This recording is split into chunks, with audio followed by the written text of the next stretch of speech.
Leo Amorim, welcome to Food Experience Unplugged. Thank you. Thank you. Thanks for having me here. Oh, we are so happy to have you as a guru in the hospitality industry. This podcast is available on multiple platforms, including YouTube, Apple Podcasts, Spotify, and others. Please be sure to subscribe on your favorite podcast platform to be informed as new episodes become available. If you enjoyed today's episode or any of our episodes, please rate and review the podcast on your favorite platform. As always, check out our website at foodexperienceunplugged.com for some resources as you begin your health journey. To get started, will you take a moment to introduce yourself and tell us what brought you to this point in your life and career? Why the hospitality industry? Yeah, sure. So I graduated in hospitality management. So I wasn't in fitness before. I graduated in hotel management. My goal was to work in hotels and do a career in hospitality. So that's when it all started for me. And back when I started in hospitality, I was quite overweight. And so just to give you an idea, I'm 5'8". And I used to weigh 210 pounds, which is just borderline obesity. And so I wasn't very healthy, as per se. So yeah, at some point I was progressing in my career. I worked in Spain and England, and then I realized that I wasn't really happy with how I saw myself in the mirror to start out. And so I would try different things here and there, things that wouldn't work, and I wouldn't find myself doing something that was sustainable. Up to a point where I was also smoking a pack of cigarettes a day, and I've done that for 8 years. And I just reached a point where I felt tired climbing up the stairs to go to work at the reception at the hotel where I used to work. And that's when I decided that I need to do something. And so I started doing this cardio program at home.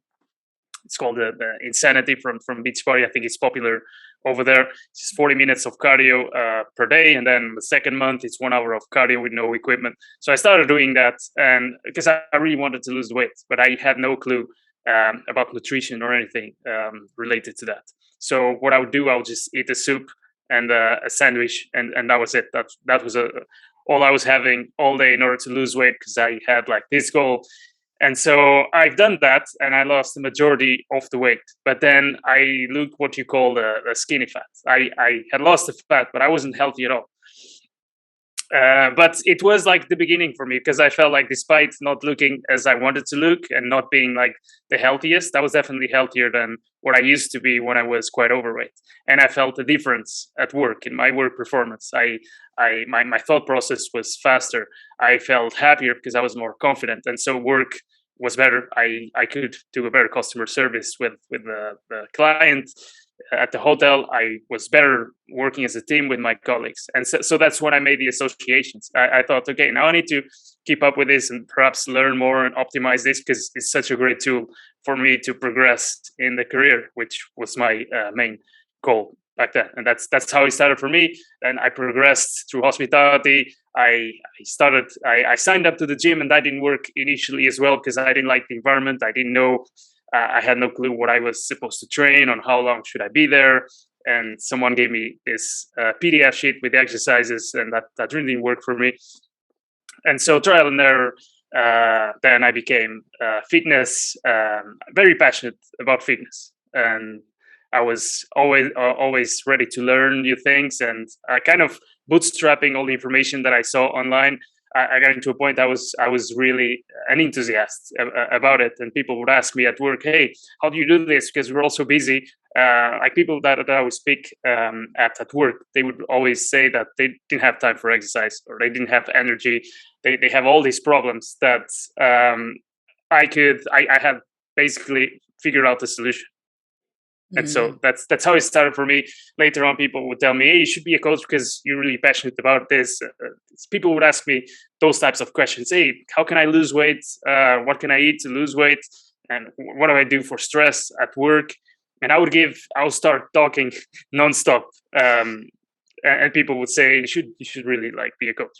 But I never took it seriously. I thought, no, this is just a part-time thing, fitness for me, because my goal is to be maybe a general manager, or opening my own hospitality business one day. So at some point I started to do a personal training certificates on my part time. Started training some friends. They started having some results on weight loss and etc. And that's when it all started. Wow, that is amazing. Now, do you still do both? Do you do personal coaching as well as you're still working in the hospitality industry? Not at the moment. No, I'm not. I'm not doing the hotels full time right now. I still feel very close to the industry because all my clients are from hospitality. Like 90% of my clients are working hospitality, and I run this hospitality community on Facebook as well. So we always talk about that. But at the moment, I took a break from hospitality just to do this project, the fitness project that I'm doing at the moment. Sure. And but that project, if I understand you correctly, that you work with those in the hospitality industry to help them become fit or meet their wellness goals? Yeah, that's exactly what it is. Yeah. Okay, wonderful. Now tell us a little bit more. You had your own experience in transforming there, but tell us a little bit more about the hospitality industry, those who work there. What exactly, where are the pain points from a wellness perspective that those employees or those who work in the industry are going through? Well, the pain points for this demographic, which is hospitality leaders, which is who I work with and who I try to help, the pain points are very similar. So people usually work at least 10 hours per day. Most people work more than that, 12. Some people work 16, and it's really chaotic because hospitality is by nature a stressful industry because it's fast paced. It's a service industry, and so people being those people, head chefs or hospitality business owners or managers at hotels or restaurant managers or directors, and work in the hospitality as leaders, they will struggle with stress. They will struggle with a lack of time to do anything besides of work. They will struggle having motivation or energy to do anything health related. And they will struggle with also having healthier habits because you're around food all day and all the time. You're providing experiences and you're providing drinks and indulgent foods to the customers at the restaurant, at the hotel. And so it's quite hard not to be trapped in that negative snowball of bad habits. And also that like hospitality is a very sociable industry. So what happens is that people, when they leave their jobs, they usually go and have drinks, and there's usually a lot of interactive. The social aspect is very strong, and so that leads to um, a conjunction of problems that are not great for their health. Mm, okay, so they're just, as much as they are trying to help their customers have a great experience at their hotel, the restaurant, they themselves, it sounds like, are not really paying much attention to their health. Absolutely, and also it has to do with also the hotelier mindset. You always live in service, so people work in hospitality. They're very passionate about serving others and thinking about the team, thinking about the client, thinking about the guests, and they often leave themselves for last. Absolutely, sure, and unfortunately, I should say, and that's where you come in, as well as I'm sure so many people such as yourself, to really help to turn that around. Now, for you, you had mentioned you were just having trouble getting around, and that was kind of the spark for you to start your own wellness journey. What are you seeing in terms of what sparks those in the wellness and or in the in the hospitality industry to focus on their own wellness?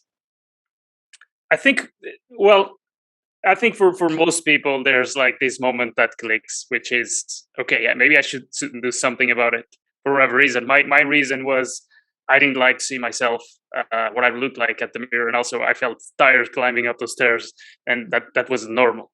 But some people will be, I don't have any energy to spend time with my kids doing certain activities, for example, or I'm a single parent and I should start taking care of myself, or I always feel brain fog and tired, and I'm getting older, and it's going to be more difficult for people that getting to, because usually well, the age frames for people getting to leadership positions, they Mhm. start feeling like, okay, I'm working more, I have more responsibilities, and I don't have the same amount of time to dedicate to being more active. They start putting on weight and they start being self-conscious about it. So that's the majority of people that I speak with. It sparks like this in different ways, but Mm. usually, Sure, I would imagine. I don't know if you have maybe less time if you're a general manager versus if you're the head chef in a restaurant. It would depend, I yeah. would think. Yeah, like for me personally, I felt like that when I was working 8 hours per day as a receptionist. I had time to leave work and go to the gym or go for a walk and do healthier activities. Mm, But then when I was promoted to leadership positions, then I had a team which I had to worry about. I worked 12 hours per shift, and it got complicated. So whatever I was doing when I worked 8 hours per day was not the same thing that I had to do and adapt when I was working more than that. And that's how mm. I discovered some of the protocols that I usually recommend these days. Sure. Okay. So in general, I mean, I'm sure it depends on the situation, but in general, from a nutrition and a wellness perspective, what works for them as people trying to get started on their own health journey? Well, for hospitality, I'm going to start by saying what definitely doesn't work, or the majority of times Sure. doesn't work, which is they don't have a lot of time. So it's hard to adhere to a nutritional strategy that takes up a long time. And for example, counting calories or doing an extensive meal prep, it's going to be hard for the majority of the hospitality leaders because of lacking time and energy to do that. That's the first thing. And also, diets that require a lot of planning and that require a lot of um, knowledge and understanding, those usually don't work. I'm not saying they're good or bad, but usually for people that work in hospitality long hours, that's not the most optimal one. For exercise, they don't want to be working out 1 hour per day because that's unrealistic, and they want to stay in that for a long time. They can do it maybe for 2 months if they have a lot of motivation, but at some point they will miss a couple of them, and that will kind of fail their expectations. So it won't be sustainable. So the workouts, they need to be time efficient. They need to be short workouts. It can't be something that lasts very long. It can be extensive hours doing cardio. It has to be something that's also exciting for people to be able to prioritize those exercises, and it has to be done with what I call smart scheduling. And the third thing are basically they're not the needle movers, but they're extremely important for them to be successful in their health journey, which is the way they handle their stress, optimizing sleep, their hydration, which is usually underrated, and all those secondary but fundamental aspects that they need to include in their routines to be able to be in general healthy and to be successful in whatever they are doing. And so for me, the needle movers would be intermittent fasting for nutrition. It's something that has been working well in the past. I tried it myself, and I was a little bit unsure about whether to get my clients to try it, because I think a lot of people have this misconception that that's not good for you and etc.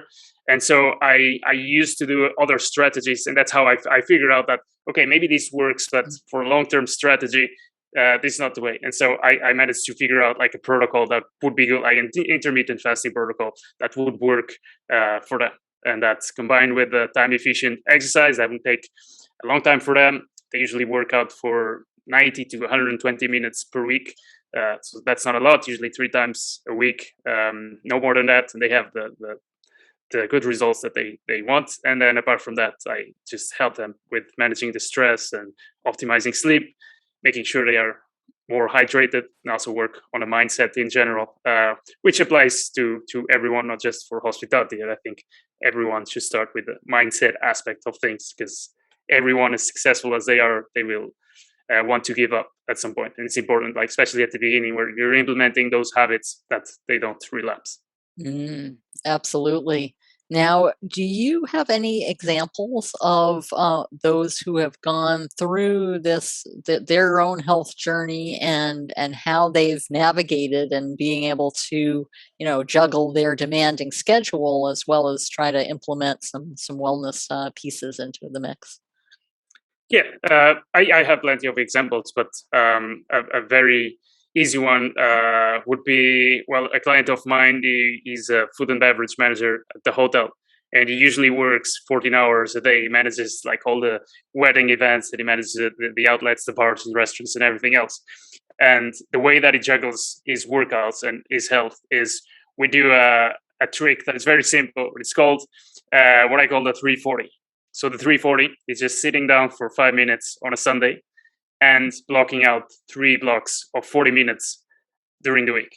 And Mhm. basically, the rules of applying that method is to pick both of your days off. So you block 2 of them on your days off, and then you pick the day of the week where you have less occupancy or less bookings at the restaurant. Usually, the least busy of the days of the week that you have to work. And then once they're blocked, you kind of treat them like a meeting, and then you need to go and do your workouts on that times that you blocked. It's Okay. it's it's quite simple, but it's impressive how not a lot of people do that. And then it's not impossible to skip workouts even if you do that. But if you don't do it, if you don't schedule it, if you don't plan for that, then it's way easier to skip workouts. And that's one of the ways where we manage to fit in the workouts. Then the workouts, I design them to be the most time efficient as possible, which means they train different combinations of muscle groups throughout the same period instead of doing an exercise and stopping and resting and doing another exercise. I kind of try and do smart combinations, not only in regards to muscle groups, but also in regards to equipment that they have available. What's next? What can they mix up together? So that instead of resting, they use that time to kind of mix up the muscle groups. In terms of resistance training, that can be at home or can be at the gym. Okay. So that's good. I like that, scheduling a meeting with yourself essentially and focusing on you during those 40-minute periods. Yeah, Um, it's about prioritizing and taking it seriously. okay. And now how you mentioned as far as the 40-minute periods, how does sleep and stress and mindset development, how does that factor in? How do those things factor into the mix in terms of their scheduling appropriately? Well, in terms of sleep, I recommend a nighttime routine that usually involves 1 hour of digital detox, 1 hour before bed. So the way that I see and plan things is, and I like to make it very simple and very easy to follow. So they calculate the time where they need to wake up. They count backwards. They count 8 hours. If they need 8 hours, some people need less, some people need more, and they do that backwards math. And then they start 1 hour before that period. And what they do Mm, is they send the last messages, they check their emails one last time, and then they put their phone in charge at one corner of the room or somewhere that they won't be tempted to reach it. And that's the oh, first thing. Then the digital detox starts. And then I usually recommend that they do the bathroom necessities first, that they need to wash their face and do all of that, that they do that at the beginning of that 1 hour period, just because you don't want to go to bed after you just wash your face because you will sparkle yourself awake. mhm. And then after that, they have that moment where they can do things to make tomorrow easier, such as preparing the gym bag, preparing things, maybe preparing the lunch bag, and doing those kinds of things that don't require any technology, but they basically need to be done. And a little bit of journaling, just with the things that are that happened during the day. What was the lesson they've learned? What could have gone better? What was something awesome that happened during the day? And basically just to get out of those thoughts, just so they don't go to bed thinking about 2000 and 2004 and what happened in the Champions League final and those kinds of thoughts that people sometimes you go to bed and you keep yourself awake thinking about things that you can just journal it out. And then a little bit for the spiritual practice or visualization or meditation or whatever, or reading. So Okay. that's how we block that digital detox hour. It usually works really well. Okay. Now those types of with the detox, that's in addition to those 3 40-minute periods of time during the week. Yeah, yeah, that's Sure. something. Yeah, the 340 is just the exercise. That's how they fit in the exercise on their busy schedule. I call it the DND, this digital detox. I call it the DND method because on the hotels when you put the do not disturb sign on the door, it means that you can't be disturbed by Sure. housekeeping or room service. So the DND method is just having that hour where you're away from technologies, just getting yourself ready to bed. Okay. Because Mm, mostly because of the blue light, sure. because you get excited and then your brain takes a little bit longer to unwind. Sure. Absolutely. Now, how's the transformation when they decide, okay, here's my routine, here's what I'm going to do. How is that transformation, that progression as they continue on? Is it difficult for them to begin with and then it gets better, or what is how's the progress as they go through that? It's easier and less uncomfortable than they initially think. Because people, when Mm, they think, "Oh, I'm going to start a fitness program," oh no, I have to commit to this, and it's going to be tough. And people like usually everyone starts with that kind of mindset. They think, "Oh, it's going to be tough, but I need to do this." Uh, what I usually start with is always the mindset. So we start with the goal setting. We start with a lot of mindset exercise. So it's like really clear the goal panel, the visualizing exercises, and all of that, so they can have like a record of that whenever they feel like this week I'm not feeling like it, or I want to quit. This is getting tough. So they have their brain prepared for all of that, and they know what's important. That this health process will be great for every aspect of their life, and they need to have like a really clear reason why they're doing this. And that's how I start.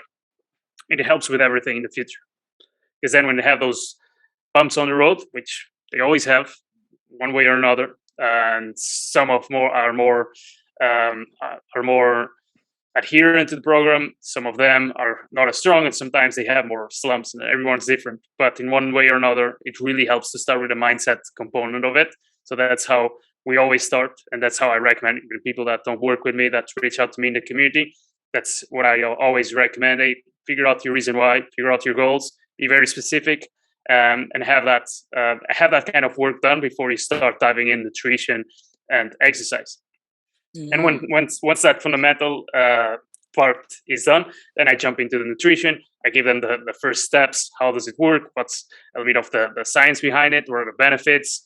Why you're doing this? And I try to make that and be as simple as I can be. With like, I don't want to give out too much information so people don't get overwhelmed. So I do it by different stages. And that's like the needle movers will be the main is nutrition, because obviously the goal number one, they need to lose weight. So that's the first thing. And then we dive into different types of exercise. We progress them, and then we start working on secondary aspects: mm, stress, sleep, hydration, sure. more stretching, etc. Sure, absolutely. Now, for those, as people are going through, you mentioned sometimes people have struggles or things like that. Now, why typically do people fail at this? Is it more of that mindset piece, or are there other factors that play into to not quite making the progress that you thought you might? I think it's the mindset. Usually they fail. It's more of a mental thing than actually, because you don't, when they realize, when people have these limiting beliefs that they say, "Oh, I don't have time for anything, I don't have time for exercise." And usually I make this question: okay, so how long do you spend scrolling on social media a day? People say, okay, 1 hour a day. That's 7 hours a week. You need to work out for 120 minutes. So I don't say, hey, stop scrolling on social media. I say, hey, if you just do half an hour instead of 1 hour a day, then you gain yourself 3.5 hours, and you still don't work out nearly half of that. And those are limiting beliefs. But when people understand that, okay, maybe it's not the problem is that I don't have time or energy for that. The problem is that I think your brain will give you a lot of excuses not to do something. Your brain will constantly try to grab you and get you back to the comfort zone. I know that I should work out today, but how good it's cold. I had a long day. Why don't I give myself a break? And that's how it starts. And that's how you kind of lose that momentum. And it's normal. Everyone has that in their journey. That's why every time that I sense that that is starting to happen, I go back, hey, wasn't your goal to lose that weight, to spend more time doing awesome activities with your kid? Is that still true for you? Okay, let's go back to your vision. Let's do some goal setting again. Let's rewind all those reasons and then get them back to the right mindset. That's me as a coach, where I try to put them back where they should be. Some more than others, but usually, and I spoke a lot around the subject, but responding to your question, it's usually the mindset thing, the motivation, not as much as the workouts or the nutrition. Okay, so half the battle is really getting to that point where, okay, I'm going to do this, versus the actual exercise routine or the eating protocol. Yeah, because then when you skip one thing, like people tend to have this tendency, you skip one thing, you skip one workout, and then you think, oh, my week is a disaster. And because you skip one workout, now you're going to have 57 pizzas, and you skip all the workouts this week. And and I think that's normal. And it works the way around as well, because when people do their workouts and adhere to their nutrition, at least 80% of it, they will see their weight going down on the scale. They'll feel themselves getting better, and they'll have more motivation to just keep following the program as they see themselves getting the results. Okay. Now, are there other industries similar to hospitality that benefit from this type of program, or those perhaps you've worked with other industries, or what are some similar areas? Well, I work with other not similar industries, I'll say, because hospitality is very unique, but I work with other busy professionals. And I work with people in finance, I work with people in IT. The main difference is that hospitality is not usually, you don't have a sedentary lifestyle. And people work in finance and IT, etc. They do more desk jobs, which in one way maybe it's better, and in another way maybe it's worse. I think the same protocols could work well with them as well. With any industry, I think intermittent fasting and making time efficient workouts could work with any industry.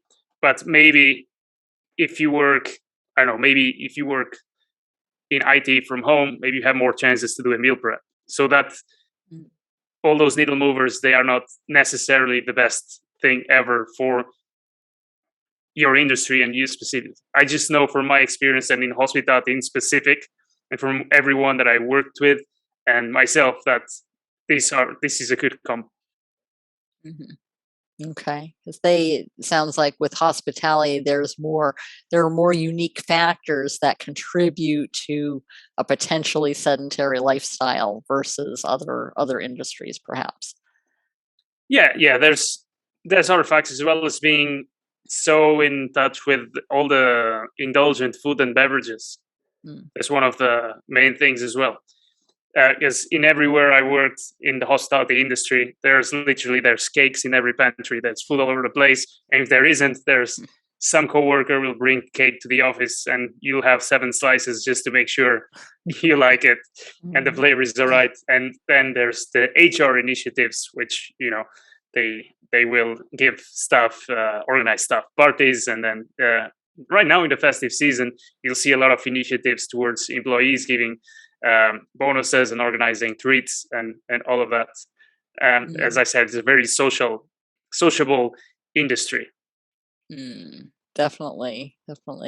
Now, for those starting out, what is really the first step to really, if once they say, okay, they look in the mirror, they're not too happy, or they're looking at their routines and wanting to change, what is the first step, and as they begin this journey? Well, that'd be to put down their goals, to write down a specific goal, and then write the reasons why. And if they're afraid of starting, just writing down all of the reasons why they shouldn't be afraid. And some people are afraid of starting. Most people are afraid of starting because they're afraid of committing to something that they cannot adhere to. And I think writing down all the reasons why they they should not be afraid of doing it, and they should do it. It's a great way to fight those kind of fears and tendencies and limiting beliefs. So that this would be, I want to do this because I want to look better for my wife. And I want to do this because I want to have a better performance at work, or I want to do this because I want to fit better on my suit. And having all those written down and stick them on the wall in a place where they can look at it when they want to give up. Take the before photos. They have the mental image of where they are now and where they want to go. But doing that type of mindset work, and I know, a lot of people, when you tell them about mindset and how important it is and all of that, they will think that's a guru stuff. That doesn't work for me. Why do I care about mindset and all of that? And in reality, it's fundamental to have those very, very clear. It'll make everything else easier. Mm. Now, what was, looking back to your own journey, what was your mindset, and what was the things that you wrote down? Why should I be doing this? What process did you go through? I didn't write those down. That's why it took me longer. I would say, well, initially I had a problem that I needed to solve, right? Like feeling tired, not enjoying how I looked. I had to solve that problem. And smoking as well. Like at some point, I was like doing breaks at work to go and smoke, and the cigarette wouldn't taste like anything. And I started asking and just wondering, why do I do this? Why am I fat? Why am I tired? Why I don't do anything? I won't be successful if I continue like this. And I wanted to be successful. That was the motivation, not just at work, but I wanted to see myself being successful and improving. And when I started seeing that, I became addicted to progress. I felt like, oh, there's something that I'm not really good at, and I'm progressing, and I see myself progressing, and people notice that, and I feel better, and life is working better. So I had all the reasons to continue. Then there were different stages. Then at some point, I remember feeling afraid of relapsing. I was afraid, like, if I don't keep doing exercise, I'll relapse and go back to where I was before. And I had all these fears, and that's normal when your habits are not yet in their place. When it becomes a habit and lifestyle, then it's second nature. It's easier. But until it's not, then you're always afraid of going back. At least from my own experience. So motivation was just getting better at work, getting better in health, improving in general. I knew that if I was healthier, I would improve my relationships with others and with myself as well, and I would improve at work. So that was it. Fantastic. Oh my goodness. Well, Leo, how can people get in contact with you? Well, they can search Leo Amorim on Facebook or Hotel Fit, and I should show up. Otherwise, or on LinkedIn as well. Otherwise, you can search Hospitality Fitness Community in groups on Facebook, or you can visit thehotelfit.com and you'll see some information in there. Fantastic. Well, we will include all of those things in the show notes. And as we depart, Leo, what is there, if you could give one piece of advice for those who are just starting on this journey, what would that be? Well, at this time of the year, nobody wants to start. So you have this chance of starting. If you start right now, it'll be much better for you. My advice is don't wait for January to start. You'll start right now, because if you start now, and I know it's scary because you got Christmas and New Year's Eve and all of that, but if you start now, you'll reach the new year already with the mindset and with something going on, and it'll be easier to just join everyone else that's starting and failing like every single year. So that'll be my advice. Let's set up the goals first, write your reasons why, and then look for something that matches your lifestyle. Because there's a lot of information online, and if you try to do things on your own, you'll be a little bit overwhelmed, because you'll find resources that say different things. So it's important to get good advice. Set up your goals and get good advice to see what works best for your lifestyle. Fantastic. Well, thank you, Leo. It has been a pleasure having you on the show and really opening our eyes to the hospitality industry and the struggles as well as the successes in terms of wellness. So thank you so much for being here today. My pleasure. Thanks for having me, Michelle. Thank you. Hey, everyone. Michelle Seidling here at Food Experience Unplugged. Are you enjoying the Food Experience Unplugged podcast and are ready to ramp it up a level? Then it's time to go premium. With a premium podcast membership, in addition to all the great podcast episodes you know and love, you'll receive additional bonus content and exclusive interviews from many of our podcast guests. You'll receive a live Q&A access each month where I'll address questions pertaining to holistic health and how you can start your journey. You'll also receive weekly shorter video clips with information on tips, tricks, and strategies to get started, to build consistent habits, and to take charge of your health. Go premium today. I'll see you there.